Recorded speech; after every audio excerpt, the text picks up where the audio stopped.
እንዴት ብላችኋል ክቡራን ተመልካቾቻችን? ይህ የኢትዮጵያ ቴሌቪዥን ነው። ዜና ኢትዮጵያ እስከ 8 ሰዓት ድረስ ቆይታ ሊያደርግ አሁን በምዕራፍ 2 ዳግም ተመልሷል። የ7 ሰዓት አበይት ጉዳዮቻችንን አስቀድመን እንጠቁማችሁ። ኢትዮጵያ ለአየር ንብረት ለውጥ የማይበገር ኢኮኖሚ ለመገንባት በርካታ ተግባራትን እያከናወነች ነው አሉ የገንዘብ ሚኒስትሩ አህመድ ሽዴ።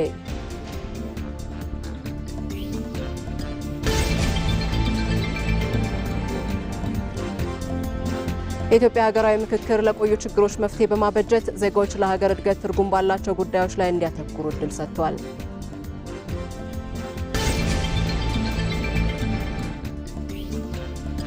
ወጣቶች በምርጫ ሂደት ያላቸው ተሳትፎ ከድምፅ ሰጭነት ባለፈ በእውቀት ላይ የተመሰረተ ውሳኔን እንዲሰጡ የሚጠይቅ ነው።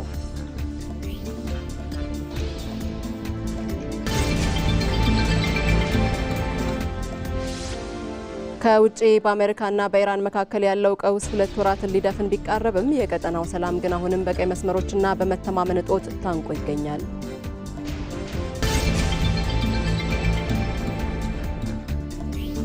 በስፖርት በኤፍኤ ካፕ የግማሽ ፍጻሜ ጨዋታ ቸልሲ ሊድስ ዩናይትድን በማሸነፍ ለፍጻሜ ደረሰ። የሚሉት የዜና ኢትዮጵያ የ7 ሰዓት አበይት ጉዳዮቻችን ናቸው። እነዚህንና ሌሎች ዘገባዎችን ይዘን እስከ 8 ሰዓት ድረስ ቆይታ እናደርጋለን። ከዋናው ስቱዲዮ ቆይታችን ይሻገራል። የተለያዩ ሁነቶችን የተለያዩ አካባቢዎች ላይ ባልደረቦቼ እየተከታተሉ ይገኛሉ። በዜና ኢትዮጵያ ቆይታችን ተጨማሪ መረጃዎችን ያጋሩናል። ዛህራ መሐመድን እናገኛታለን። የሕዝብ ተወካዮች ምክር ቤት የዲሞክራሲ ጉዳዮች ቋሚ ኮሚቴ የመረጃ ነጻነትን ለማሻሻል በቀረበው ረቂቅ አዋጅ ላይ የአስረጂ መድረክ እያካሄደ ይገኛል። ይህንኑ መድረክ እየተከታተለች ነው የምትገኘው። ተጨማሪ ሀሳቦችን ወደ በኋላ ላይ ከሷ እንሰማለን። ሌላኛው ባልደረባችን አባዲ ወይናይም እንዲሁ አንድ ሁነት እየተከታተለ ነው የሚገኘው። የአየር ንብረት ኢንቨስትመንት ፈንድ በአየር ንብረት ኢንቨስትመንት ላይ ያተኮረ ዓለም አቀፍ ጉባኤን በአዲስ አበባ እያካሄደ ነው የሚገኘው። እሱም ይህንኑ መድረክ ተከታትሏል። ምን ጉዳዮች ተነሱበት ስንል ወደ በኋላ ላይ እንጠይቀዋለን። አብራችሁን ቆዩ። AI is no longer a distant dream. It is the engine of transformation across sectors, geographies, and societies. Many of Africa's pressing challenges can be addressed through AI-powered solutions. Farmers can use predictive analytics to improve crop yields and adapt to climate change. In healthcare, AI can enable faster diagnosis, better resource allocation, and enhanced disease surveillance. AI-driven personalized learning tools will expand access to quality education and help build a future-ready workforce. Africa must lead with bold, inclusive policies, agile regulation, and accelerated skill development. Above all, we must claim ownership of our data, the foundation of artificial intelligence.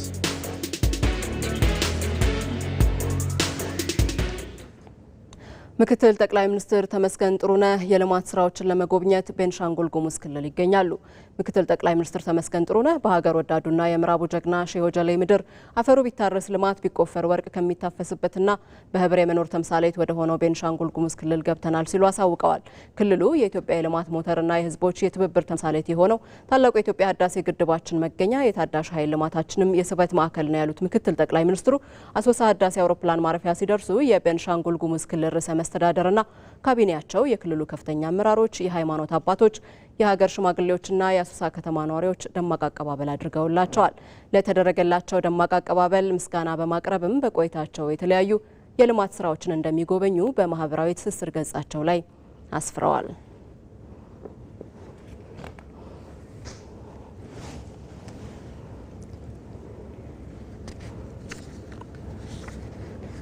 የሕዝብ ተወካዮች ምክር ቤት የዲሞክራሲ ጉዳዮች ቋሚ ኮሚቴ የመረጃ ነጻነትን ለማሻሻል በቀረበ ረቂቅ አዋጅ ላይ የአስረጂ መድረክ እያካሄደ ይገኛል።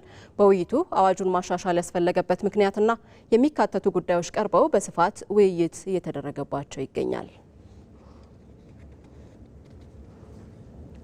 ባልደረባችን ዛህራ መሐመድ ይህንኑ መድረክ እየተከታተለች ትገኛለች። ተጨማሪ መረጃዎችን ልታጋራን ደግሞ በቀጥታ መስመራችን ላይ ተገኝታለች። ዛህራ እንዴት ውለሻል? አዋጁን ማሻሻል ለምን አስፈለገ? አዳዲስ የተካተቱ ጉዳዮችስ ምንድናቸው? ጠቅለል አድርገሽ የመድረኩን ውሎ አጋሪን።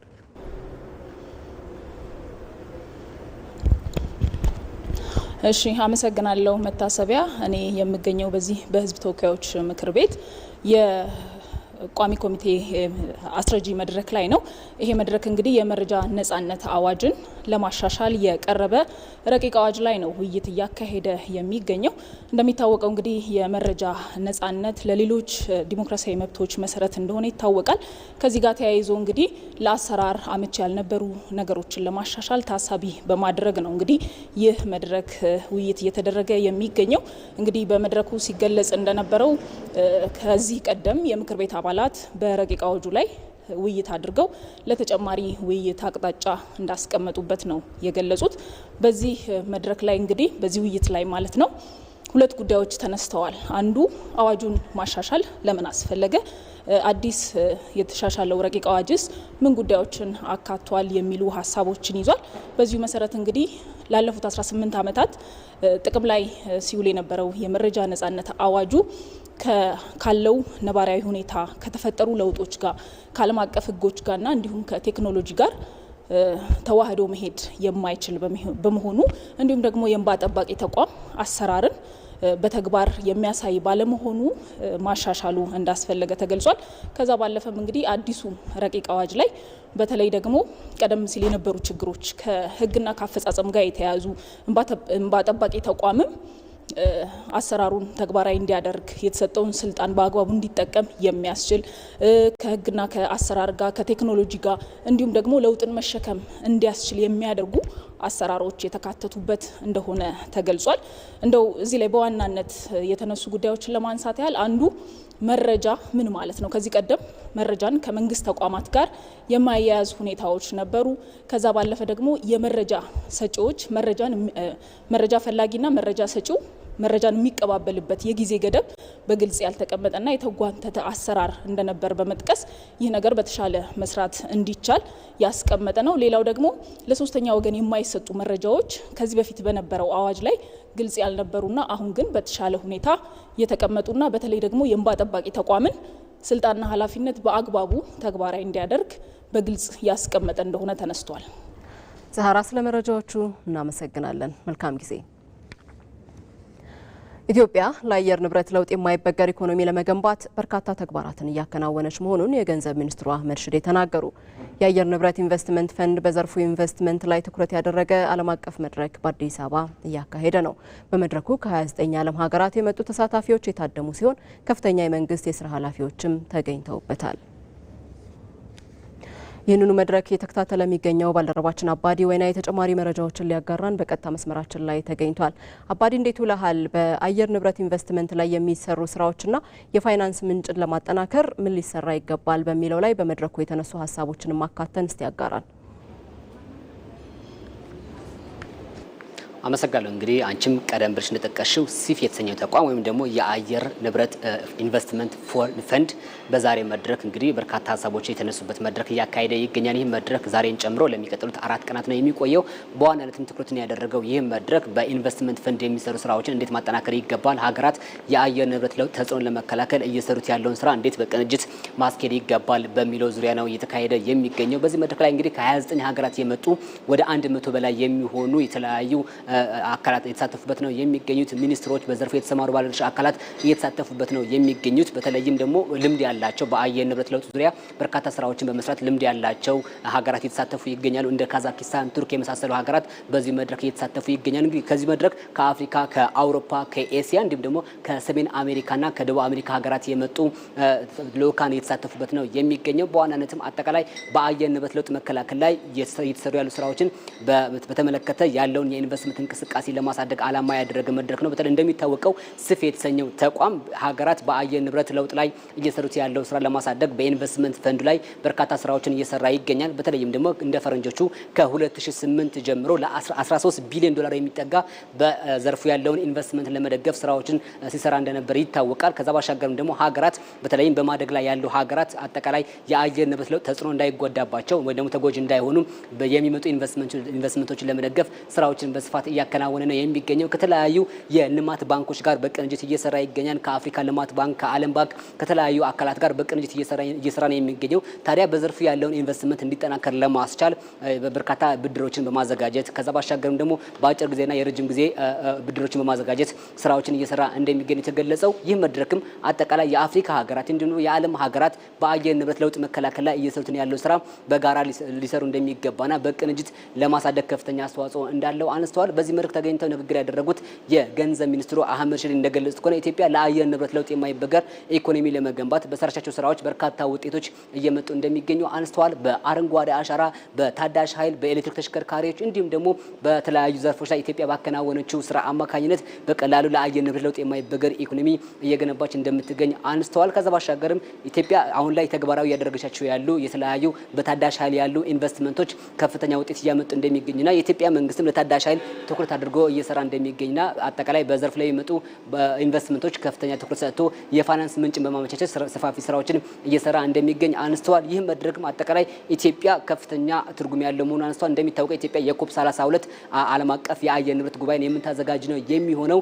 ይህ ጉባኤ ለኢትዮጵያ ብቻ ሳይሆን ለአፍሪካ እጅግ ከፍተኛ ትርጉም አለው። ይህ ጉባኤ ኢትዮጵያ የምታዘጋጀው ቢሆንም በተለይም አፍሪካ በአየር ንብረት ለውጥ ዙሪያ እየሰራችው ያለው ስራ አጠቃላይ የመፍትሄ አካል መሆኗን ለማሳየት አጠቃላይ ይህ ኮፕ 32 ከፍተኛ ትርጉም እንዳለው ነው እንግዲህ ሚኒስትሩ ያነሱት። በቀጣይም ኢትዮጵያ ከተለያዩ የአፍሪካ ሀገራት የዓለም ሀገራት ጋር ያላትን የኢንቨስትመንት እንቅስቃሴ በተለይም በአየር ንብረት ለውጥ ላይ ያላትን የኢንቨስትመንት እንቅስቃሴ አጠናክራ እንደምትቀጥል አንስተዋል። በዚህ መድረክ የተገኙ የተለያዩ የልማት አጋሮች እንደገለጹ ከሆነ የአፍሪካ ልማት ባንክን ጨምሮ ማለት ነው ኢትዮጵያ በተለይም የአየር ንብረት ለውጥ ተጽዕኖ ለመከላከል ሊሰራቸው ያለውን ስራ በተለያዩ የገንዘብ አማራጮች ለመደገፍ ስራዎችን እየሰሩ እንደሚገኙ አንስተዋል። በቀጣይም የሚደረገው እንቅስቃሴ እንዲጠናከር ለማስቻል የሚጠበቅባቸውን ድጋፍ እንደሚያደርጉ ነው የገለጹት ማለት ነው። ይህ መድረክ እንግዲህ ዛሬን ጨምሮ ለሚቀጥሉት 4 ቀናት የሚቆይ ነው የሚሆነው።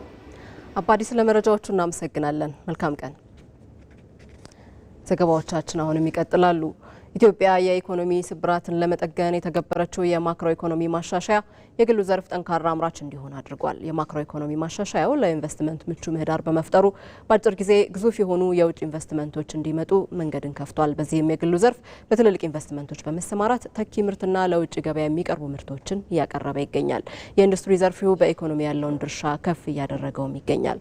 ባየሙላት የሰው ልጅ የተፈጥሮን ለጋስነት መቀበልን እንጂ ለነገ የሚተርፍ ጥበቃ ማድረግን በመዘንጋቱ ምድር በሐሩር እየተጠበሰች በጎርፍና ድርቅ እየተፈተነች ነው። የነገውን ተስፋ በዛሬው ስስት በመቀየር የተፈጥሮ ሀብቷን ያለ ገደብ መበዝበዝ ምላሹ ቀላል አልሆነም። ይልቁንም በዓለም አቀፉ ኢኮኖሚ በተለይም በግብርናው ክፍለ ኢኮኖሚ ላይ ከፍተኛ ስብራት እያደረሰ ይገኛል። ዛሬ ድርቅ፣ ጎርፍና ረሃብ የሰው ልጅ የዕለት ተዕለት ስጋቶች ሆነዋል። ይህም በዓለም አቀፍ ደረጃ በሚሊዮኖች የሚቆጠሩ ሰዎችን ለሞትና ለቀውስ በመዳረግ ላይ ነው። ኢትዮጵያ ግን ይህንን የዓለም ስጋት ቀድማ በመረዳት ለዓለም አቀፉ የአየር ንብረት ቀውስ ተግባራዊ መፍትሄዎችን በማመንጨት ረገድ ከፊት ተሰልፋለች። ዘላቂ የሆነ የአረንጓዴ ኢኮኖሚ ግንባታን እንደ ዋነኛ ስትራቴጂ በመቅረጽ ለምድር ዳግም ልደት የሚሆን የተስፋ ብርሃን እየፈነጠቀች ነው። ከነዚህ አንዱ መሬትን ለማከም የአረንጓዴ አሻራ መርሃ ግብር በመተግበር የገረጡ መሬቶች ዳግም እንዲለመልሙ፣ የነጠፉ ምንጮች እንዲመለሱ መነሻ ሆኗል። ይህም በዜጎች ኑሮ ላይ ትርጉም ያለው ለውጥን እያመጣ ነው። የኢትዮጵያን ኢኮኖሚ የማይበገር አረንጓዴ ኢኮኖሚ ከማድረግ አኳያ ከንግግር ያለፈ ስራም የተሰራባቸው አመታቶች ነበሩ። 48 ቢሊዮን ችግኞችን ተክለናል። በዓለም ላይ ማንም ያንን አላደረገም። የምንተክላቸው ዛፎች ዛፍ ለመትከል ብቻ ተብሎ የሚተከሉ ሳይሆን ብዙ ዘርፈ ብዙ ጠቀሜታ ያላቸው ፍሩት ዛፎችን ጨምሮ ቡናን ጨምሮ ሰፊ ጥቅም ያላቸው በመሆናቸው የአርሶ አደሩን ገቢ በእጅጉ ጨምሯል። አረንጓዴ የስራ እድል ተፈጥሯል። ኢትዮጵያ የአየር ንብረት ለውጥን ለመከላከል የምታደርገው ጥረት አህጉራዊ እንዲሆን ልምዷን እያካፈለች ነው። የአረንጓዴ ኢኮኖሚ ግንባታዋ ለሰው ልጆች ምቹ ዓለምን ለመፍጠር ሁነኛ መፍትሄ መሆኑንም ዘርፉን በቅርብ የሚከታተሉ ዓለም አቀፍ ተቋማት ይገልጻሉ። The Green Legacy program that Ethiopia has been able to spearhead ኢትዮጵያ የአየር ንብረት ለውጥን ለመዋጋት የምታከናውነው የአረንጓዴ አሻራ መርሃ ግብር የካርበን ልቀትን ለመቆጣጠር ብቻም ሳይሆን የተራቆተ መሬት እንዲያገግምና የደን ሽፋኑ እንዲጨምር የሚያስችል በዓለም አቀፍ ደረጃም እንደ ምሳሌ ሊወሰድ የሚገባው ነው።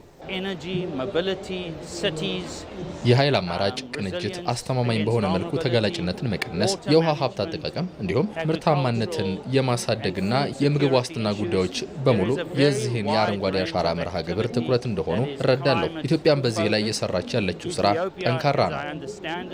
ኢትዮጵያ የደን ሽፋኗን እያሳደገች በመሆኑ የአየር ንብረት ለውጥን ለመዋጋት አቅም እያገኘች መጥታለች። ይህ ደግሞ የኢኮኖሚ ሆነ ማህበራዊ ጠቀሜታው ከፍ ያለ ነው። ለአየር ንብረት ለውጥ እዚህ ገባ የሚባል አስተዋጽኦ የሌላት ኢትዮጵያ ከተፈጥሮ ጋር የሚስማማ ከነፋስና ከውሃ የሚመነጭ ታዳሽ ኃይልን በማስፋፋት የካርቦን ልቀትን ለመቀነስ እየሰራች ነው። ይህ ከአረንጓዴ ኢኮኖሚ ግንባታ ባሻገር ለዓለም አቀፉ ችግር ሀገር በቀል መፍትሄ ማበጀቷን የሚናገር ነው። አረንጓዴ ኤነርጂ በማመንጨት እንግዲህ ተጠቃሽ ሀገር ነን። በሃይድሮም እንደዚሁ በሌሎች የአረንጓዴ ኤነርጂ ምንጮች በነፋስ በፀሐይ ኃይል ሰፊ ስራ እየሰራን እንገኛለን። ይሄንን በፖሊሲ በህግ በተግባር እየመራን ነው ማለት ነው። ባለፉት ዓመታት ሰፊ ውጤት አስመዝግበናል። በዓለም ደረጃም ሪኮግናይዝ የተደረገ ነው። ኢትዮጵያ በተግባር እያሳየች ያለው ይህ ውጤት ተኮር ዓለም አቀፍ መድረክ ከፊት ያቆማት ነው።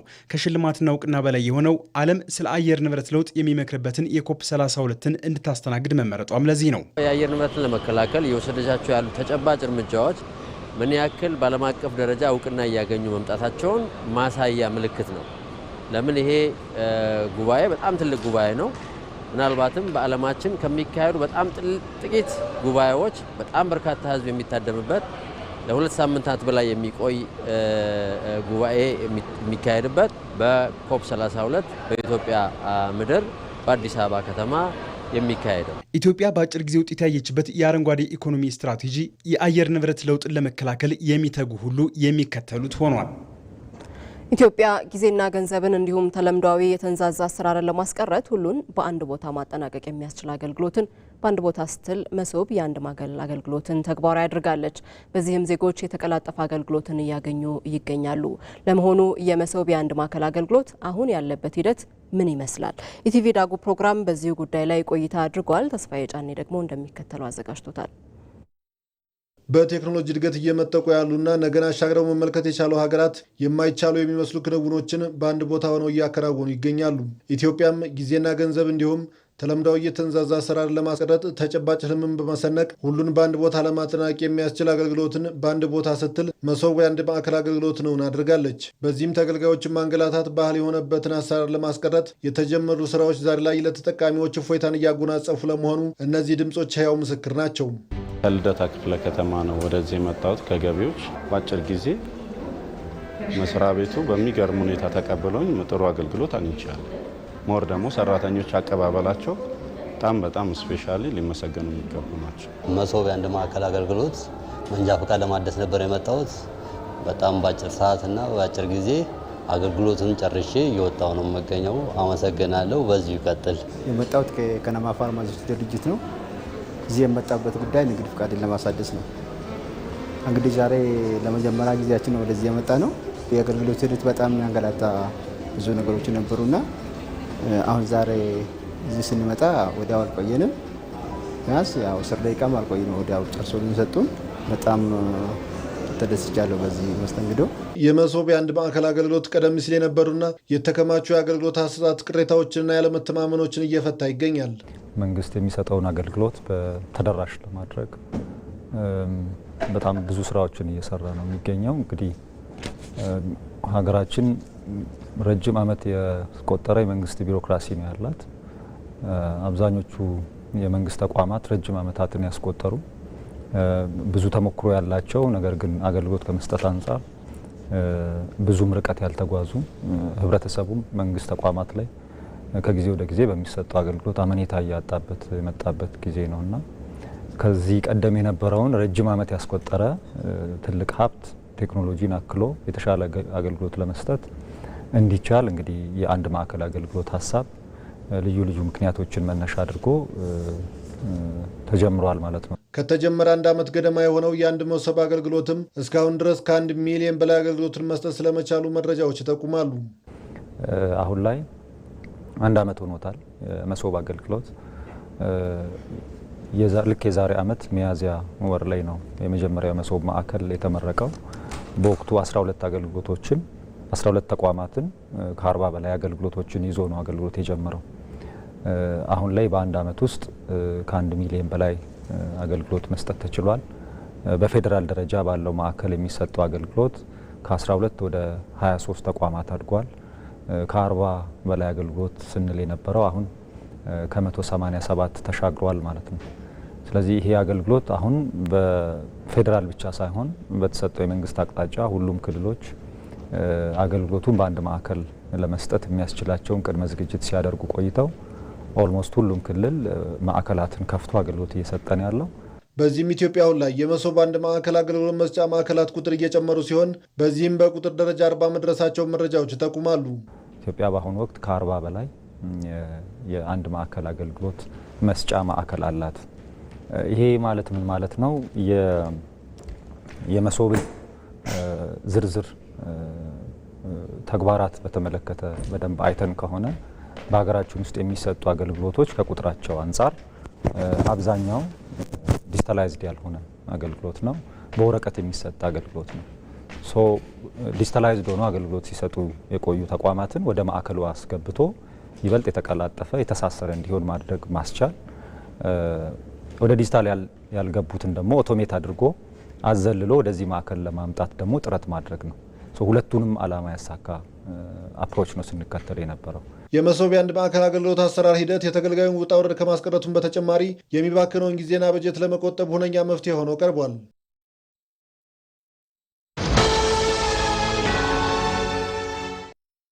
በየ4 ዓመቱ የእግር ኳስ አድናቂዎች በጉጉት የሚጠብቁትን ትልቁ የእግር ኳስ ውድድር ይመለከታሉ። በሞቀ መንፈስ በጋራ የድጋፍ ዝማሬ አስደሳቹን የእግር ኳስ ትዕይንት እርስዎ በአካል መታደም ይችላሉ። ዕድሜ ለቪዛ! በኢትዮጵያ ንግድ ባንክ ቪዛ ካርድ የግብይት ክፍያውን ሲፈጽሙ የዓለም ዋንጫ የእግር ኳስ ጨዋታዎችን በቀጥታ መመልከት የሚያስችሉትን ዕድል ያገኛሉ። ነካ አድርገው ከፍለው ወደ ፊፋ 2026 የዓለም ዋንጫ ይጓዙ።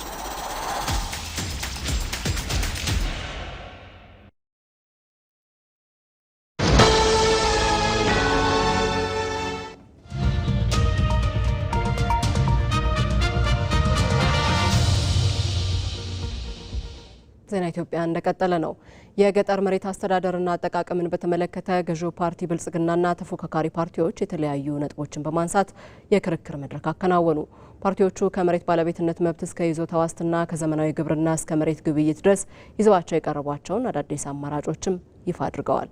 ሂሩትም ቢያለ ለመጪው 7ኛው ጠቅላላ ምርጫ ፓርቲዎች ምን የአማራጭ ሀሳብ ይዞ መጥተዋል የሚለውን የገጠር መሬት አስተዳደርና አጠቃቀምን በተመለከተ የክርክር መድረክ ላይ የወሎ ሕዝቦች ዲሞክራሲ ፓርቲ፣ ብልጽግና፣ የኢትዮጵያ ብሔራዊ አንድነት ፓርቲ፣ ጎጎት ለጉራጌ አንድነትና ፍትህ ፓርቲ አማራጭ ፖሊሲዎችን ይዘው ቀርበዋል። ፓርቲዎቹ ከመሬት ባለቤትነት መብት እስከ ይዞታ ዋስትና፣ ከዘመናዊ ግብርና እስከ መሬት ግብይት ድረስ ያላቸውን ሀሳብ ይፋ አድርገዋል። የወሎ ሕዝቦች ዲሞክራሲያዊ ፓርቲ ግብርናው የኢንዱስትሪ መሰረት እንዲሆን መሬት ለባለቤቱ የሚል አቋም ይዞ ቀርቧል። አርሶ አደሩ መሬቱን የመሸጥ የመለወጥና የማከራየት መብት ላይ እንደሚተኮር ገልጿል። ግብርናው የኢንዱስትሪ መሰረት እንዲሆንና ዘላቂነቱን በማረጋገጥ ኢኮኖሚውን ለማደስና የዜጎች ኑሮ ለማሻሻል ሰፋፊ እርሻዎች እንዲስፋፉ ልዩ ትኩረት ተሰጥቶ የሚሰራ ሲሆን ገበሬው መሬቱን በጥልቀት በወቅቱ አርሶ ለተክሉ ምቹ የአፈር ዝግጅት እንዲያደርግ ትራክተሮችን በኪራይ የሚያገኝበት፣ መንግስት ትላልቅ ግድቦችን በመስራት ባለሀብቶችና ገበሬዎች የመስኖ ውሃ በመጠቀም ዘመናዊ እርሻ እንዲያስፋፉ፣ የቀረጥ ነጻና ሰፋፊ እርሻዎች በመንግስትና ባለሀብቶች እንዲለሙ የመሬት አጠቃቀም ስርዓት ይኖራል። ባለፉት 8 የለውጥ ዓመታት በመሬት አስተዳደር ረገድ በርካታ የህግና የፖሊሲ ማሻሻያዎች መደረጋቸውን የገለጹት የብልጽግና ፓርቲ የአርሶ አደሩንና የአርብቶ አደሩን ህይወት ለመቀየር የመሬት ይዞታ ማረጋገጫ የምስክር ወረቀት ከመስጠት ጀምሮ የተሰሩ ስራዎች መኖራቸውን ገልጿል። የአርሶና የአርብቶ አደሩ የይዞታ መብት በፖሊሲ በህግና በአሰራር ማቀፎች እንዲደገፉ አድርገናል። በዚህም አርሶና አርብቶ አደሮቻችን መሬትን የመጠቀም የማከራየት፣ ከባለ ሀብቶች ጋር በጋራ የማልማት፣ በውርስ ወይም በስጦታ የማስተላለፍ፣ በብድር ዕዳ ዋስትና የሚያስያዝ ህጋዊ መብቶችን ተጎናጽፈዋል። አርሶና አርብቶ አደሮች የመሬት ይዞታ ማረጋገጫ ሰርቲፊኬታቸውን በማስያዝ ከፋይናንስ ተቋማት ከ10 ቢሊዮን ብር በላይ ብድር ማግኘት ችሏል። የኢትዮጵያ ብሔራዊ አንድነት ፓርቲ የመሬት ይዞታን በዲጂታል ካዳስተርና ምዝገባ ማጠናከር ላይ ትኩረት እንደሚደረግ ገልጿል። የገጠር መሬት ይዞታ አስተዳደርና አጠቃቀምን በተመለከተ የመሬት ምዝገባ የካዳስተር ስርዓትን በማጠናከር የኢንቨስትመንት መሬት አሰጣጥን በማሻሻል በገጠሩ ክፍል ገበሬውን የመሬት ባለቤት በማድረግ ለልማት የመሬት ኪራይ ገበያውን በማመቻቸት ከገበሬው ጋር እንሰራለን ብለን እናምናለን። የመሬት ዋስትና ለኢኮኖሚ እድገት ቁልፍ ነው ብሎ ያቀረበው ጎጎት ለጉራጌ አንድነትና ፍትህ ፓርቲ መሬት ለልማትና ለኢኮኖሚ ምሰሶ እንዲሆን ህጋዊ የመሬት ግብይት ስርዓት መዘርጋት ላይ ፓርቲው አጽንኦት እንደሚሰጥ ገልጿል። ህጋዊ የመሬት ግብይት ባለመኖሩ በከተሞች ዳርቻ እያደገ የመጣ አሳሳቢ የመሬት ወረራ በአሰራር ስርዓት መምራት አለበት ብለን እናምናለን። ባለይዞታዎች በመሬታቸው ላይ ዘላቂ ኢንቨስትመንት እንዲያደርጉ በመሬታቸው ለሚያፈሩት ንብረት ዋስትናና ጥበቃ እንዲደረግላቸው የአሰራር ስርዓት እንዘረጋለን። ፓርቲዎቹ በገጠር መሬት አስተዳደር ላይ ያላቸውን የፖሊሲ ልዩነቶች ለአርሶ አደሩና ለአርብቶ አደሩ ምን ይዞለት ይመጣል የሚል አማራጮች በክርክሮቻቸው አንስተዋል። ሰባተኛው ጠቅላላ ምርጫ ዲሞክራሲያዊና በህዝቡ ዘንድ አመኔታን ያተረፈ ሆኖ እንዲጠናቀቅ ሁሉም የበኩሉን ኃላፊነት እንዲወጣ ርዕሰ መስተዳደር አሻድሊ ሀሰን ጥሪ ያቀረቡ። ዜጎች በምርጫው ለመሳተፍ በወቅቱ በመመዝገብ ካርዳቸውን ለመያዝ ያሳዩትን ንቁ ተሳትፎ በምርጫው ዕለትም በነቂስ ወጥተው የሚበጃቸውን በመምረጥ ሊደግሙት ይገባል ሲሉ መልእክት አስተላልፈዋል። ምርጫው ሰላማዊ፣ ዲሞክራሲያዊና በህዝቡ ዘንድ ተአማኒነት ያለው ሆኖ እንዲጠናቀቅ መራጩ ማህበረሰብ፣ የፖለቲካ ፓርቲዎችና የክልሉ መንግስት አመራሮች የሚጠበቅባቸውን ኃላፊነት እንዲወጡም አቶ አሻድሊ ሀሰን ጥሪ አቅርበዋል። እንደ ሀገር በየዘርፉ የጀመርናቸው የብልጽግና ጉዞ በስኬት ለማስቀጠል ሀገራችን ወደምናስበው ከፍታ ለማሻገር የምንችለው ከምንም ነገር በፊት በዲሞክራሲያዊ መንገድ የተመረጠ መንግስት ሲኖረን ብቻ እንደሆነ ልብ ለማለት ያስፈልገናል። በዚህ ረገድ በተለይ የፊታችን ግንቦት የሚካሄደውን ሰባተኛው አገራዊ ምርጫ ፍጹም ሰላማዊ፣ ዲሞክራሲያዊና በሁሉም ዘንድ ታማኝነት ያገኘ ሆኖ እንዲጠናቀቅ ማድረግ ከሁላችን የሚጠበቅ ወቅታዊ ሀገራዊ ኃላፊነት ይሆናል። ሪፖርተራችን ጀማል አህመድ እንደዘገበው የክልሉ መንግስትም ከቅድመ ምርጫ ጀምሮ ምርጫውን ስኬታማ ለማድረግ ሁሉን አቀፍ ዝግጅት ሲያደርግ መቆየቱን ርዕሰ መስተዳደሩ ገልጸዋል። የክልሉ መንግስት ምርጫውን ሕግ ባከበረ አግባብ እንዲፈጸም ለማድረግ ይቻል ዘንድ ተገቢና አስፈላጊ ቅድመ ዝግጅቶችን አጠናቅነዋል።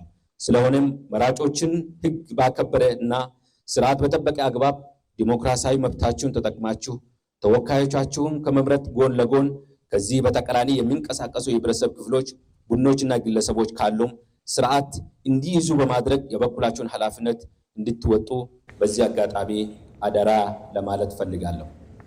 ወጣቶች በምርጫ ሂደት ያላቸው ተሳትፎ ከድምጽ ሰጭነት ባለፈ በእውቀት ላይ የተመሰረተ ውሳኔን እንዲሰጡ የሚጠይቅ ነው። በሌላ በኩል ወጣቱ ትውልድ በፖሊሲ ክርክሮችና በውሳኔ ሰጭነት ደረጃ በንቃት በመሳተፍ ለሀገሪቱ ዲሞክራሲያዊ ሽግግር የበኩላቸውን ማበርከት ይኖርባቸዋል። ዛህራ መሐመድ። ወጣቶች በምርጫ ሂደት ውስጥ ያላቸው ሚና በንቃት ከመመዝገብ ጀምሮ ድምጽ እስከ መስጠት ይዘልቃል። ነገር ግን ይህ ተሳትፎ ትርጉም የሚኖረው በስሜት ሳይሆን በእውቀት ላይ የተመሰረተ ምርጫ ሲያደርጉ ነው። ወጣቶች የፖለቲካ ፓርቲዎችን አማራጭ ሀሳቦች በመመዘን የሀገሪቱን ነባራዊ ሁኔታ በመረዳትና ለወደፊት ህይወታቸው የሚበጀውን ፖሊሲ በመለየት ረገድ ግንባር ቀደም መሆን ይጠበቅባቸዋል። ምርጫው ሰላማዊ፣ ዲሞክራሲያዊና ነጻ፣ ፍትሃዊ ሆኖ ታማኝነት ያለው እንዲሆን የወጣቶች አስተዋጽኦ በተለይ በጣም ደርጀት ማለት አለበት ብለን እናስባለን። በዚህ ደረጃ ወጣቶች ራሳቸውን አዘጋጅተው እየተንቀሳቀሱ ነው የሚገኙት። እንደ አማራ ክልልም የተሻለ እንቅስቃሴ በመራጭነት በአስመራጭነትና በታዛቢነት ጭምር ወጣቶች ሚናቸውን እየተወጡ ነው የሚገኙት። ያው ምርጫ የሀገር ጉዳይ እንደመሆኑ ወጣቶች ደግሞ በሁሉም ዘርፍ ላይ የራሳቸውን ተሳትፎና አስተዋጽኦ ማበርከት አለባቸውና እዚህም ላይ ደግሞ በነቂስ መሳተፍና ሌላውንም የማህበረሰብ አካል ማንቃት ስራዎችን መስራት አለባቸው ብዬ አስባለሁ። ሀገራችን ኢትዮጵያ የወጣት ሀገር ከመሆኗም አንጻር ወጣት በነቂስ እንዲሳተፉ በጣም ብዙ ስራዎችን እየሰራን እንገኛለን። ከምርጫ ቦርድ ጋር በመተባበር ወጣቶች ምርጫውን እንዲያስተባብሩ፣ እንዲታዘቡ፣ ቅድሚያ የምርጫ ምዝገባና የዜግነት ትምህርት እንዲወስዱ ከታችኛው መዋቅር ድረስ ወጣቶች በነቂስ እንዲሳተፉ እየሰራን እንገኛለን። በምርጫ ወቅት ሊከሰቱ የሚችሉ ግጭቶችና አለመረጋጋቶችን በመከላከል ረገድ የወጣቶች ሚና ከፍተኛ ነው። ወጣቶች የጥፋት ኃይሎች መጠቀሚያ ከመሆን ይልቅ የሰላም አምባሳደር በመሆን የጥላቻ ንግግሮችን በንቃት በመታገል የምርጫው ሂደት ሰላማዊ ሆኖ እንዲጠናቀቅ ታሪካዊ ኃላፊነትም አለባቸው። አዳዲስና ወቅታዊ ሀሳቦች ወደ ፖለቲካው መድረክ ይዞ በመምጣት በየደረጃው በሚገኙ የምርጫ ክልሎች ውስጥ በመወዳደር ድምጽ ሰጪ ብቻ ሳይሆኑ ድምጽ ተቀባይ ወይንም እጩ ሆነው መቅረብም ይኖርባቸዋል። ሰፊውን ቁጥር የሚሸፍነው ወጣቶች ናቸው። ወጣቶች እዚህ ምርጫ እንቅስቃሴ ላይ የራሳቸውን አስተዋጽኦ ድርሻቸውን ተሳተፉ ማለት ነገ ከነገ በኋላ የራሳቸውን የዲሞክራሲ ስርዓት ግንባታቸውን የፖለቲካ ተሳትፏቸውን በዛው ልክ እያጠናከሩ እያሰፉ ይሄዳሉ ብለን እናምናለን። ስለዚህ መላ የኢትዮጵያ ወጣቶች ከጫፍ እስከ ጫፍ ያሉት በየትኛውም ክፍል ያሉት ወጣቶች በንቃት እንዲሳተፉ ነው ጥሪ የምናደርገውኛ። ለዚች ሀገር የበረታ ወጣት የበረታ ጉልበት ያለው ኃይል ስለሚያስፈልገን ብዙ ተወካይ ይኖረናል ብዬ ተስፋ አደርጋለሁ። የሴቶች ተሳትፎ በዚህ ሀገራዊ ምርጫ ከፍተኛና ጉልህ ሚና ይኖረናል ተብሎ ይጠበቃል። ይኖረናልም ደግሞ ብዬ አስባለሁ እንደ እውነታው። ምክንያቱም ሴቶች ናቸው ብዙ ቦታ ላይ መሪነት ላይ አሁን ላይ እያየናቸው ያለ ነውና ያህንን ተምሳሌት በማድረግ የተሻለ ስራ ይሰራል። በምርጫ ሂደቱ ላይ ወጣቶች መሳተፍ አለባቸው ስንል በመራጭነት ብቻ አይደለም፣ በምርጫ ታዛቢነት ኦልሞስት ሁሉም ማለት የምንችላቸው ወጣቶች ናቸው። ምርጫ ታዛቢዎች፣ ምርጫ አስፈጻሚዎች ወጣቶች ናቸው። በመራጭነትም ጭምር ይሳተፋሉ። ስለዚህ በመሪነት ሚናቸውም ለመወጣት ወጣቶች የተሳተፉ ነው የሚለውን ያሳያል። በሰባተኛ ሀገራዊ ምርጫ በፓርላማ ውስጥ ሰፊ ወጣቶች እናያለን ብለን እንጠብቃለን። በርካታ ወጣቶች ተሳትፈዋል በሀገራዊ ምርጫ በገዢ ፓርቲም በተፎካካሪ ፓርቲዎችም አሁን የምናያቸው ፊቶች በምርጫ ክርክርም ጭምር የምናያቸው ወጣቶች ናቸው። ስለዚህ ሰባተኛ ሀገራዊ ምርጫ በሕዝብ ተወካዮች ምክር ቤት በርካታ ወጣቶችን እናያለን። በወረዳ ጀምሮ እስከ ክፍለ ከተማ ድረስ ባለው ሁኔታ መድረኮችን በማዘጋጀት ያንን ቅድሚያ ግንዛቤዎችን ተፈጥሮ ቅስቀሳዎችም ተደርጎ ከማስተባበር ጀምሮ እየተሰራበት ያለበት ሁኔታ ነው። ወጣቶች በምርጫ ሂደት ያላቸው ሚና የሀገሪቱን የነገ ተስፋ የማረጋገጥ ጉዳይ ነው። ከመድረክ አጃቢነት ወጥተው በፖሊሲ ክርክሮች፣ በሰላም ግንባታና በውሳኔ ሰጪነት ደረጃ የሚኖራቸው ተሳትፎ ለተሟላ ዲሞክራሲያዊ ሽግግር ወሳኝ መሆኑ አያጠራጥርም። ወጣቱ ትውልድ በኃላፊነት ስሜት የሚሰጠው እያንዳንዱ ድምፅ ነገ ለሚረከባት ሀገር መልክና መሰረት የሚጥል ይሆናል።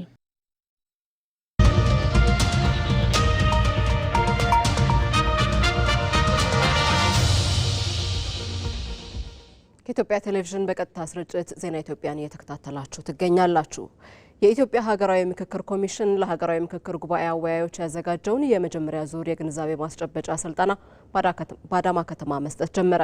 ለተከታታይ 5 ቀናት የሚቆየውን የስልጠና መርሃ ግብር በንግግር የከፈቱት ዋና ኮሚሽነር ፕሮፌሰር መስፍን አርአያ ኮሚሽኑ እስካሁን ብዙ ውጣ ውረዶችን አልፎ የኢትዮጵያውያንን ሀሳብ በሀገር ውስጥና በውጭ ሲያሰባስብ መቆየቱን አስታውሰዋል። ይህ የተደከመበት ስራ ውጤታማ የሚሆነው መጪው ሀገራዊ ምክክር ጉባኤ በስኬት ሲካሄድ ነው ያሉት ዋና ኮሚሽነሩ ይሳካ ዘንድ የአመካካሪዎች ወይም አወያዮች ሚና ከፍተኛ መሆኑን ጠቅሰዋል። ዋና ኮሚሽነሩ አክለውም አመካካሪዎች ወገንተኝነታቸው ለሁሉም ኢትዮጵያዊ እንዲሆን ያደራ መልእክት አስተላልፈዋል። ምክክሩን በገለልተኝነት በመምራት የተሰጣቸውን ኃላፊነት በብቃት ለመወጣት ተዘጋጁ ሲሉም አሳስበዋል። ኮሚሽኑ ባዘጋጀው በዚህ ስልጠና ከመላው ኢትዮጵያ የከፍተኛ ትምህርት ተቋማትና ከተለያዩ የማህበረሰብ መሰረቶች የተመረጡ 200 አመካካሪዎች ወይም አወያዮች መሳተፍ ጀምረዋል። በመድረኩ ሌሎች የኮሚሽኑ ኮሚሽነሮች ተገኝተው ለስልጠናው ግብዓት በሚሆኑ የተለያዩ ርዕሰ ጉዳዮች ላይ ገለጻና ማብራሪያ ሰጥተዋል። በአምስቱ የስልጠና ቀናት የኮሚሽኑን አደረጃጀት፣ የአሰራር ስርዓትና ሌሎች ተቋማዊ ጉዳዮችን እንዲሁም የምክክሩን ሂደት የተመለከቱ ገለጻዎች ቀርበውላቸው ለተሰጣቸው ኃላፊነት ግብዓት የሚሆኑ ጉዳዮችን ያገኛሉ ተብሎ እንደሚጠበቅ ከኮሚሽኑ የተገኘው መረጃ ያመላክታል። የኢትዮጵያ ሀገራዊ ምክክር ለቆዩ ችግሮች መፍትሄ በማበጀት ዜጎች ለሀገር እድገት ትርጉም ባላቸው ጉዳዮች ላይ እንዲያተኩሩ እድል የሚሰጥ እንደሚሆን ምሁራን ገለጹ። ስኬታማ ሀገራዊ ምክክር በማካሄድ ከችግሮቻቸው መሻገር የቻሉ ሀገራት በሕዝቦች አንድነት ላይ ተጨባጭ ውጤት ማምጣት ችለዋል። ሚካኤል ገዙ የኢትዮጵያ ሀገራዊ ምክክር ላለመግባባትና ለመተማመን ምክንያት ሆኖ ለቆዩ ጉዳዮች መፍትሄ በማበጀት አዲስ ሀገራዊ አውድ የመፍጠር ግብ አለው። ለዓመታት ለችግሮቻችን መፍቻ አድርገን ስንከተለው ከመጣ ነው የኃይል አማራጭ በማላቀቅ ችግሮችን በመመካከር ወደ መፍታት ባህል ለመሸጋገር መሰረት የሚጥል ነው። የመጣንበት መንገድ ምን ይመስላል? አሁን ያለንበት ሁኔታ ከመጣንበት መንገድ ጋር በምን ይያዛል የሚሉ ነገሮችን ለማወቅ ታሪካዊ የሆኑ ችግሮችን ለማስተካከል የተበላሹ ነገሮችን ለማስተካከል ያልተሰሩ ነገሮችን የቤት ስራዎችን ለመስራትና የጋራ አቋም በመያዝ የጋራ መግባባት በመያዝ ወደ ቀጣይ ሂደት ለመሄድ ፍኖተ ካርታ ለማስቀመጥ የጋራ ራዕይን ለመያዝ ወሳኝነት ይኖረዋል። ወደፊት ለመሄድ ወሳኝነት ይኖረዋል ብዬ አስባለሁ። እንደኔ ያኮረፈ አካል በሙሉ መሳሪያ እየተሸከመ ጫካ መግባት አለበት ብዬ አላስብ። ምክክርን ባህል፣ ጠረጴዛን ባህል፣ ውይይትን ባህል የማረግ ነገርን ያመጣል ብዬ ነው የማስበው። በምክክር የማይፈታ በውይይት የማይፈታ ነገር አለ ብዬ አላስብም። ሀገራዊ ምክክሩ ለተከማቹ የውስጥ ችግሮች መፍትሄ በማበጀት ዜጎች ለሀገር እድገት ትርጉም ባላቸው ጉዳዮች ላይ እንዲያተኩሩ የሚያስችል ይሆናል። ትናንትና ዘግተን ማለፍ ያልቻልናቸው በምክክር በውይይት በተለያየ መንገድ ዘግተን ማረፍ ያልቻልናቸው ነገሮች ዛሬም የጭቅጭቅ የንትርክ የግጭት ጭምር ምክንያት እየሆኑ መጥተዋል ማለት።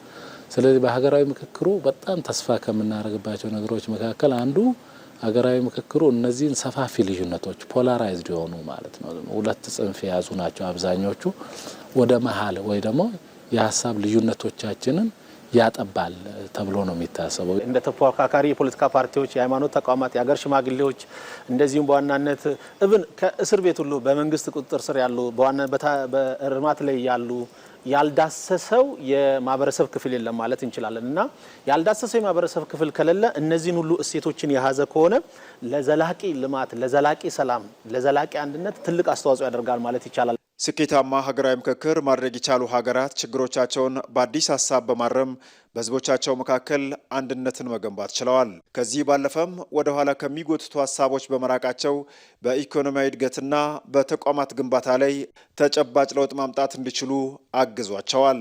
በአሁኑ ጊዜ ላይ ያጋጠማቸውን ስር የሰደዱ ችግሮች፣ ታሪካዊ አጋጣሚዎችን ችግሩ ከደረሰ በኋላ ያ ችግር እንዳይደገም ለማድረግ ጊዜ ወስደው ዋጋ ከፍለው ይቅር ተባብለው የጋራ መግባባት ላይ ደርሰው የጋራ እቅድ ይዘው አዲስ ወይም ዘመኑን የሚዋጅ ተቋማትን መስርተው ድጋሚ ያ ነገር ደግሞ መጥፎ አሻራዎች እንዳይደገሙ በማድረግ ውስጥ ላይ አልፈው ዘመናዊ ወይም የተሻለ ሀገረ መንግስት ገንብተው ወይም ለመገንባት እየተሯሯጡ ነው የምናገኛቸው ማለት ነው። ስለዚህ የሆነ ቦታ ላይ እንዲህ አይነት መሰር ታሪካዊ ችግሮች እንዳይደጋገሙ ገታ አድርገው ነው የምናገኛቸው። እነዚህ ሀገራዊ ምክክር ያደረጉ በአፍሪካም ከአፍሪካ ውጭ ያሉ በርካታ ሀገራት ላይ የተካሄደ ተሞክሮ ስላለ እንደዚህ አይነት ተሞክሮች አላቸው። ምክክሩ በዜጎች መካከል የተሻለ ማህበራዊ ግንኙነት እንዲኖር ምቹ ሁኔታዎችን የሚፈጥር ይሆናል። ኢትዮጵያ በተገበረችው የዲጂታል ሪፎርም የቴክኖሎጂ ጥገኝነትን በመቀነስና ብሔራዊ መረጃ ደህንነቷን እንድታረጋግጥ ሰፊ እድልን ፈጥሯል። አራተኛው የኢንዱስትሪ አብዮት በፈጠራቸው እንደ ኤአይ፣ ናኖ ቴክኖሎጂና IoT ባሉ የቴክኖሎጂ ውጤቶች የታገዘው አዲሱ የኢትዮጵያ የዲጂታል ስትራቴጂ በግብርና በማኑፋክቸሪንግና በቱሪዝም ዘርፎች ላይ መዋቅራዊ ለውጥ እያመጣ ነው። መሐመድ አልቃድር። ዓለም በአራተኛው የኢንዱስትሪ አብዮት ማዕበል ውስጥ ይገኛል። ቴክኖሎጂ የሰው ልጅ የዕለት ተዕለት ኑሮ ብቻ ሳይሆን የሀገራትን የኃይል ሚዛንም እየቀየረ ባለበት በዚህ ወቅት የጥቁር ሕዝቦች የነጻነት ተምሳሌት የሆነችው ኢትዮጵያ የጥንት ገናና ታሪኳን ከዘመኑ የቴክኖሎጂ ምጥቀት ጋር በማቆራኘት አዲስ ምዕራፍን ከፍታለች። ኢትዮጵያ የወቅቱን የቴክኖሎጂ ሽግግር ዝም ብላ አልተቀላቀለችም። የዜጎቿን ተጠቃሚነት ለማረጋገጥ ግልጽ አቅጣጫ የሚያሳይ የዲጂታል ኢትዮጵያ የተሰኘ ስትራቴጂም በመቅረጽ እንጂ ኢትዮጵያ በግብርናው በማኑፋክቸሪንግ እንዲሁም በቱሪዝም ዘርፎች ላይ የምታስመዘግበው መዋቅራዊ ለውጥም በቴክኖሎጂ የታገዘ መሆኑ የሀገርን ሚስጥር በራስ ለመቆጣጠር መረጃን ከሀገራዊ ጥቅም አንጻር ለመተንተንና የዜጎችን ተጠቃሚነት የማረጋገጫ መንገድ ነው። ዓለም በፈጣኑ እየተጓዘበት ባለው የዲጂታል ኢኮኖሚ ውስጥ ኢትዮጵያ ይህንን ስትራቴጂ የቀየሰችበት ምክንያትም ይህ ነው። አሁን ባለው የዲጂታል ኤጅ ውስጥ ዲጂታልን እንደ አንድ ስትራቴጂ እንደ አንድ ፒላር ካልወሰድን በስተቀር በምናስበው ፍጥነት ከችግርም አንወጣም፣ ወደ ብልጽግናም ጉዟችን ይዘገያል ወይ ይደናቀፋል። አሁን ባለው ዓለም ዲጂታል ኤጅ ነው ይባላል። በዲጂታል ኤጅ ውስጥ ስለ ዲጂታል የማያወራ ለምሳሌ ግብርና መር ያልነው የኢኮኖሚ አካሄድ ዲጂታሉን ከዘነጋ ዲጂታሉ እንደ አንድ ፒለር ካልተወሰደ ብዙ ርቀት ሊወስደን አይችልም። በዚያ ምክንያት ብዝሃ ዘርፍ መሆን አለበት።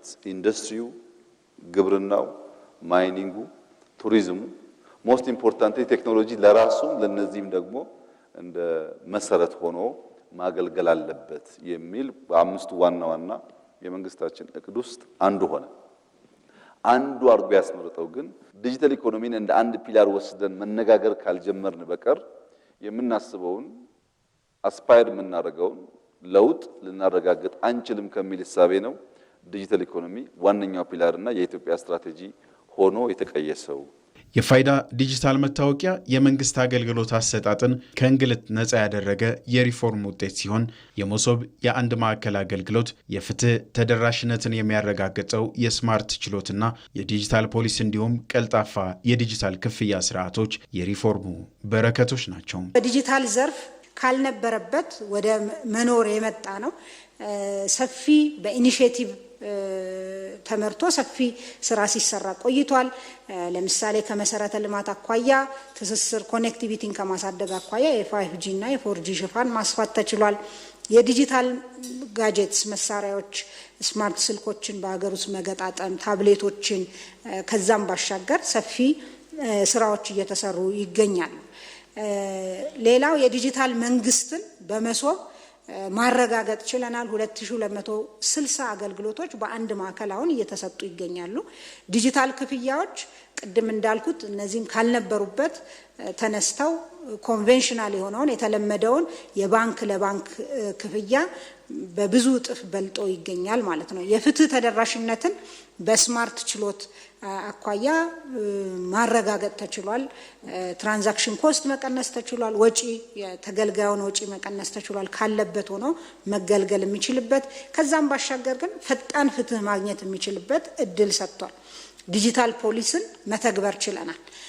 ከክህሎት አኳያ የ5 ሚሊዮን ኮደርስ ስራ ትልቅ ሚና ተጫውቷል። የአርቲፊሻል ኢንተለጀንስ ምርምር በፒኤችዲ ሌቭል ስልጠና መስጠት መጀመሩ ሰፊ አቅም እየፈጠረ ያለ ነው። ለስታርታፕ ምቹ ሁኔታን ከህግ ከአሰራር ጀምሮ መስሪያ ቦታን ከማመቻቸት አኳያ ሰፊ ስራዎች ተሰርቷል። የዲጂታል ሪፎርም ውጤቱ ኢትዮጵያን በሰው ሰራሽ አስተውሎት ዘርፍ ከቀዳሚዎቹ እንድትሆን ያደረጋት ሲሆን ወጣቶችም የዓለምን የዲጂታል ቋንቋ መግባቢያቸው እንዲያደርጉት ሆኗል።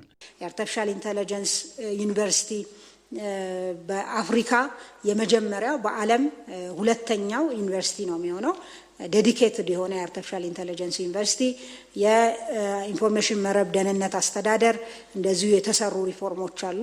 የህግ ማዕቀፍ ተአማኒነትን አጠቃላይ የዘርፉን ተአማኒነት ከማሳደግ አኳያ ይሄ የዘርፉን ተአማኒነት ተገማችነት የሚጨምሩ ስራዎች ናቸው። የታቀደ የታለመ ስራ ነው የሚሰራው የሚለው ነው። የኤሌክትሮኒክ ፊርማን ጨምሮ ሰፊ ስራዎች ተሰርተዋል ማለት ነው። አሁን ላይ ሉዓላዊነት መሬትና ድንበር ላይ ብቻ አይደለም። ሉዓላዊነት የራስን መረጃ በራስ የመቆጣጠርም ጭምር ሆኗል። መረጃን በባዕዳን እጅ ጥሎ ሙሉ በሙሉ ነፃ መሆን የማይቻል በመሆኑ ኢትዮጵያ በቴክኖሎጂ ታግዛ ነፃነቷን በልጆቿ ጥበብ አስጠብቃ የዲጂታል ሉዓላዊነት ድልን እየተጎናጸፈች ቀጥላለች። አምራች ኢንዱስትሪው በተሰጠው ልዩ ትኩረት ከዘርፉ የሚገኘው የውጭ ምንዛሪና የሚፈጥረው የስራ ዕድል እየጨመረ ነው። በዘርፉ በኢንቨስትመንት የሚሰማሩ ኢንቨስተሮች ቁጥርም በከፍተኛ ሁኔታ እየጨመረ ነው። አባዲ ወይናይ ኢትዮጵያ የኢኮኖሚ መዋቅሯን ከግብርና ወደ ኢንዱስትሪ መር ለማሸጋገር ለጀመረችው ጉዞ የአምራች ዘርፉ የጀርባ አጥንት እየሆነ ይገኛል። ባለፉት ጥቂት ዓመታት በመንግስት በኩል ለዘርፉ የተሰጠው ልዩ ትኩረትና የተወሰዱት የማሻሻያ እርምጃዎች የኢንዱስትሪዎችን የማምረት አቅም ከማሳደግ ባለፈ የኢንቨስትመንት ገጽታ የቀየሩ ስኬቶች እየተመዘገቡበት ነው። ቀደም ሲል 47 በመቶ ብቻ የነበረው የኢንዱስትሪዎች የማምረት አቅም አሁን ላይ ወደ 66.3 በመቶ ከፍ ብሏል። ይህ ውጤት የተገኘው በዘርፉ ላይ ለዓመታት ተግዳሮት ሆነው የቆዩ ማነቆዎችን በተጠና መንገድ በመፍታትና ለባለ ሀብቶች ምቹ ሁኔታን በመፍጠር ነው። ማምረት ከቻል ጥሩ ነገር ነው። ምክንያቱም አንደኛ አገርን ነው የምትገነባው፣ ሁለተኛ ስራ አጦችን ታቃልላለ። ስራ የሰው ልጅ ስራ ያገኛል። ሰርቶ እንዲበላ ታግዛለህ ማለት ነው። ሶስተኛ ደግሞ አገርን ታስጠራለህ። ስፔሻሊ ውጭ ከሆነ የምትሰራው ሜድ ኢን ኢትዮጵያ ብለህ ስለምትሰራ ኩራት ይሰማል። አሁን ነው በብዛት ወደ ውጭ ማምረት የጀመርነው። እስካሁን ሳምፕሎች ነበሩ መሰለከ ነበር። አሁን ግን ያን አክሰፕታንስ አግኝተን ያው ሙሉን ተይዟል። ሁሉ ጊዜ ኤክስፖርት ለማምረት ውል አለን። ስለዚህ በዚህ ደስ ይለናል፣ ኩራት ይሰማናል። ይህ መነቃቃት በዘርፉ የሚገኘውን የውጭ ምንዛሪ ግኝት ከማሳደጉም በላይ ለበርካታ ዜጎች ቋሚ የስራ ዕድል መፍጠር አስችሏል። በተለይም የገቢ ምርቶች በመተካት በኩል አስደናቂ ውጤት አስመዝግበዋል። የአምራች ኢንዱስትሪ ሲያድግ ሌሎች ሴክተሮችም አብሮ ያድጋሉ። ባክወርድና ፎርወርድ ሊንኬጅ የሚባላል የኋሊዮሽና የፊትዮሽ ትስስር ይፈጥራል ማለት ነው። ሌሎች ኢኮኖሚዎች እንዲነሳሱ እንዲያድጉ ነው እያደረገ ያለው።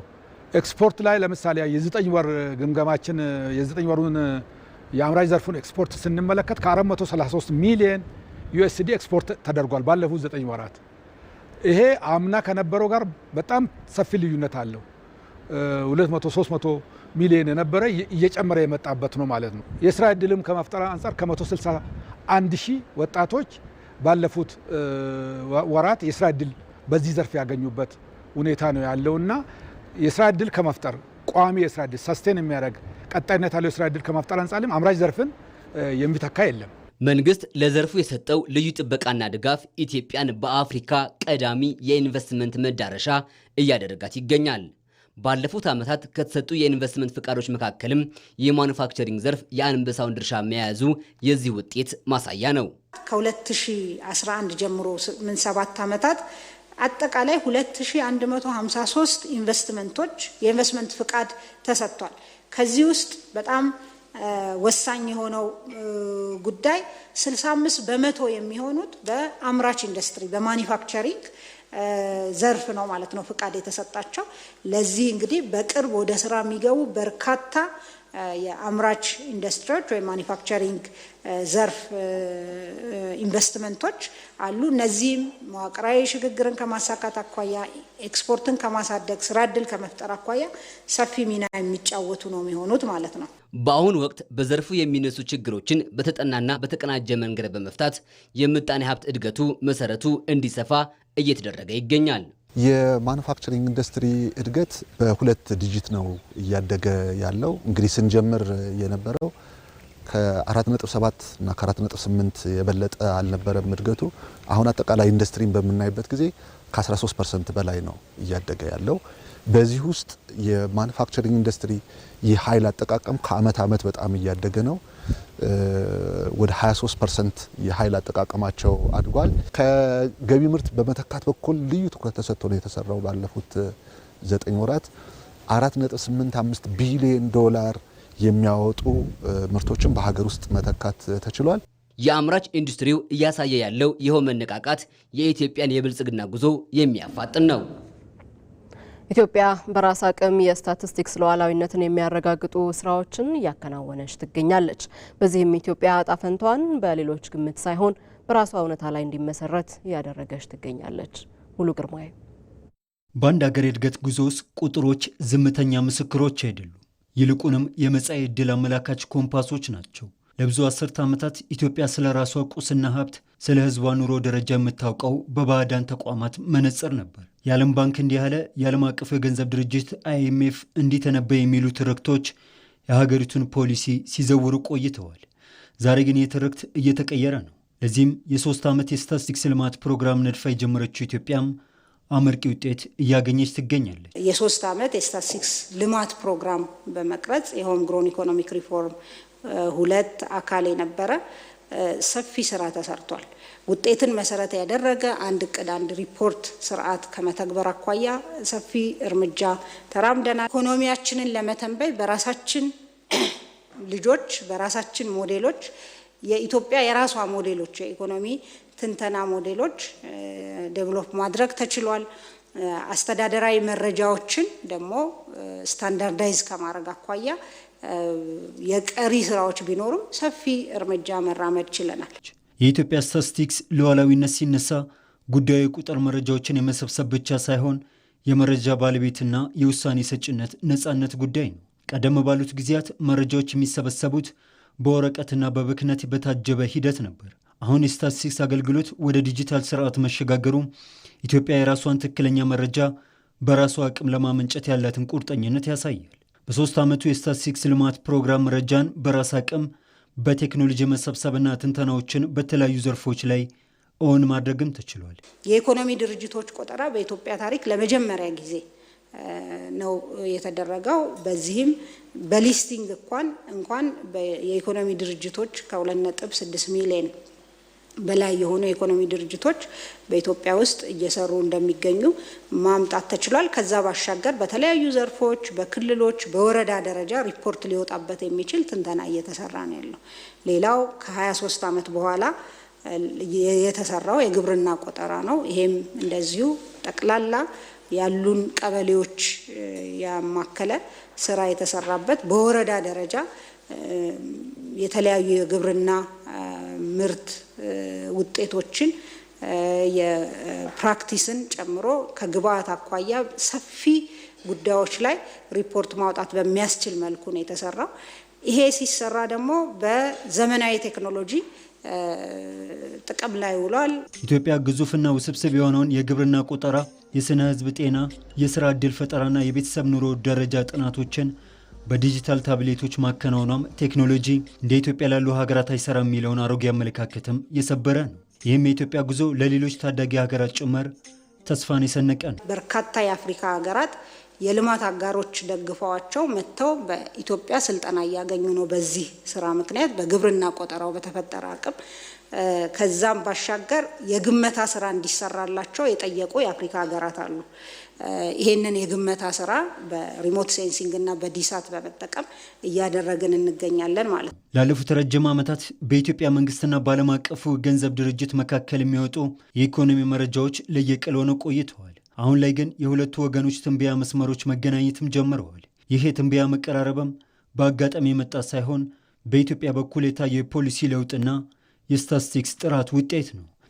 በዚህ ዓመት የነበረን እቅድ እና ለፓርላማው ያስገባ ነው 9.2% እድገት እናመጣለን ብለን ነበር። ነገር ግን በ6 ወር ያመጣነው ውጤት ገምግመን ከዚያ በላይ ማደግ ስለምንችል ወደ 10.2 እናሻሽለው ነው ያልነው። ኦሪጂናል እቅዳችን 10 አልነበረም። አይኤምኤፍ ምን አለ? የኛ ኦሪጂናል እቅድ 9.2 ነው። አይኤምኤፍ የኢትዮጵያ እድገት የ2026 9.3% ይሆናል ብሎ ተንብዮአል። ኦሪጂናል ካቀድነው በ0.1% የተሻለ ማለት ነው። አሁን ካሰብነው 10.2 ደግሞ ከ1% በታች በእኛና በአይኤምኤፍ መካከል የትንበያ ልዩነት አለ። የተከበረው ምክር ቤት ላለፉት 20-30 ዓመታት ኢትዮጵያ አድጋለው ብላ ያስቀመጠቻቸውን ትንበያና የአይኤምኤፍን የ20 ዓመታት ከኢትዮጵያ እድገት ትንበያ ጋር ያለውን ልዩነት መለስ ብሎ ማየት ይችላል። ሚኒመም 2% ዲፍረንስ ነበር። ሚኒመም አንድም ጊዜ ከ1% ያነሰ ትንበያ በእኛና በአይኤምኤፍ መካከል በታሪክ ውስጥ ኖሮ አያውቅም። ሁሌም 2 እና ከዛ በላይ በትንበያ ዲፍረንሶች ነበሩ። ዘንድሮ ግን ከ1% በታች ነው በትንበያ እንኳን የምንለያየው። የኢትዮጵያ ስታቲስቲክስ ሉዓላዊነት መረጋገጥ ማለት እጣ ፈንታዋን በሌሎች ግምት ሳይሆን በራሷ እውነታ ላይ እንዲመሰረት ማድረግ ነው። በስታቲስቲክስ ልማት ያመጣቸውን ለውጥ በዓለም አቀፍ ደረጃ ያላትን ታማኒነት ከመጨመሩም በላይ ለታቀደው የብልጽግና ጉዞ ሳይንሳዊ መሰረት እየጣለ ይገኛል። ስታቲስቲክስ አሁን ላይ ቁጥር ብቻ አይደለም፣ የሀገርን የነገ ገጽታ የሚሳልበት ትልቁ መሳሪያ እንጂ። የውጭ ዜና። በአሜሪካና በኢራን መካከል ያለው ቀውስ 2 ወራትን ሊደፍን ቢቃረብም የቀጠናው ሰላም ግን አሁንም በቀይ መስመሮችና በመተማመን እጦት ታንቆ ይገኛል። ቴሄራን የሆርሙዝ ሰርጥንና የኒውክሌር መርሃ ግብሯን እንደማትደራደርባቸው ስታሳውቅ፣ ዋሽንግተን በበኩሏ ሁሉንም ካርዶች በእጃችን ይዘናል በሚል ጠንካራ አቋም የዲፕሎማሲያዊ ንግግሩን አጣብቂኝ ውስጥ ከተዋለች። ሰለሞን ገዳ ካሚላን በርኸላፍ ቀዋኒን የኢራን ከፍተኛ ዲፕሎማት አባስ አራቺ ባለፉት ቀናት በኢስላማባድና በሙስካት መካከል ከፍተኛ የሆነ የዲፕሎማሲያዊ ምልልስ አድርገዋል። በፓኪስታን በኩል ዋሽንግተን በላኩት የጽሑፍ መልእክትም የኢራንን ቀይ መስመሮች በተለይም የኒውክሌር ጉዳይንና የሆርሙዝ ሰርጥ ባለቤትነትን በተመለከተ ያላቸውን አቋም አሳውቋል። አሜሪካና ኢራን ሁለቱም አሁንም ንግግራቸውን ከመጀመራቸው በፊት የየራሳቸውን ቅድመ ሁኔታ ማስቀመጣቸውን ቀጥለዋል። የኢራን ፕሬዝደንት መሱድ ፔዜሽኪያኒ ዋሽንግተን በኢራን ወደቦች ላይ የጣለችውን የንግድ እገዳ እንድታንሳ ይፈልጋሉ። የኒውክሌር ጉዳይም የመጀመሪያው የድርድር ሀሳብ ውስጥ እንዳይካተት በኢራን በኩል ፍላጎት እንዳለ ነው። ዋሽንግተን በበኩሏ ኢራን የኒውክሌር መሳሪያ እንደማታበለጽግ የሚያረጋግጥ ጠንካራና የማይታጠፍ ዋስትና እንድትሰጥ ትፈልጋለች። ይሁን እንጂ እነዚህ ጉዳዮች ሁለቱ ወገኖች የማግባቡ ሆነው ቀጥለዋል። በዚህ ዲፕሎማሲያዊ ፍጥጫ ውስጥ ቤጂንግ የራሷን ጥረት እያደረገች ትገኛለች። ቻይና የኢራን ዋነኛ የኢኮኖሚ አጋር እንደመሆኗ መጠን ግጭቱ በዓለም አቀፍ የንግድ መስመሮች ላይ የሚያደርሰውን ጫና ለመቀነስ ከቴህራንና ከባህረ ሰላጤው ሀገራት ጋር በቅርበት እየተነጋገረች ነው። የቤጂንግ ዲፕሎማቶች ዋሽንግተን የኃይል አማራጭን ትታ ወደ ስምምነት እንድትመጣ ግፊት እያደረጉ ሲሆን፣ ኢራን በበኩሏ የሆርሙዝ ሰርጥን ክፍት እንድታደርግ ዲፕሎማሲያዊ ጥረት እያከናወኑ ነው። የኢራን የውጭ ጉዳይ ሚኒስትር አባስ አራቺ ዛሬ ሰኞ ሞስኮ ከፕሬዝደንት ቭላዲሚር ፑቲን ጋር የሚያደርጉት ውይይትም የቻይናና የሩሲያን ድጋፍ በማስተባበር በአሜሪካ ላይ ያላቸውን የድርድር አቅም ለማሳደግ ያለመ እንደሆነ ይታመናል።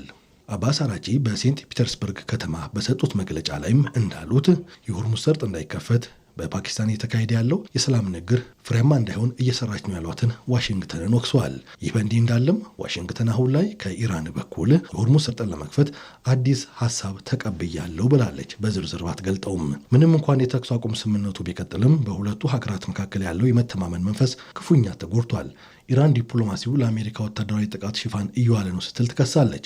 ዋሽንግተን በበኩሏ ቴህራን ዲፕሎማሲውን ጊዜ ለመግዛትና ራሷን ለማጠናከር የተጠቀመችበት ነው የሚል ስጋት አላት። ፕሬዚደንት ዶናልድ ትራምፕ በበኩላቸው ኢራን መነጋገር ከፈለገች ስልክ መደወል ትችላለች በማለት ቴህራንን እጅ እንድትሰጥ ግፊት ማድረጋቸውን ቀጥለዋል። በአንድ በኩል የሰላም ንግግሩ መስተጓጎል፣ በሌላ በኩል ደግሞ እስራኤል በሊባኖስ ላይ የምታደርገው ጥቃት መቀጠሉ ቀውሱ ወደ ከፋ ደረጃ እንዳያመራ ስጋት ፈጥሯል። ዓለም አቀፍ ታዛቢዎች እንደሚሉት ከሆነ ደግሞ መፍትሄው ያለው ዋሽንግተን ጫናን ካስቀደመ የድርድር ፖሊሲ ወጥታ ዲፕሎማሲያዊ አማራጮችን ስትከተል ብቻ ነው። በመጨረሻም ስፖርት። በኤፍኤ ካፕ የግማሽ ፍጻሜ ጨዋታ ቸልሲ ሊድስ ዩናይትድን በማሸነፍ ለፍጻሜ ደረሰ። የቸልሲ ጊዜያዊ አሰልጣኝ ካሉም ማክፋርሌን ማሸነፋችን በራስ መተማመናችን እንዲመለስ አድርጓል ሲሉ ተናግረዋል። ሀና ታሪኩ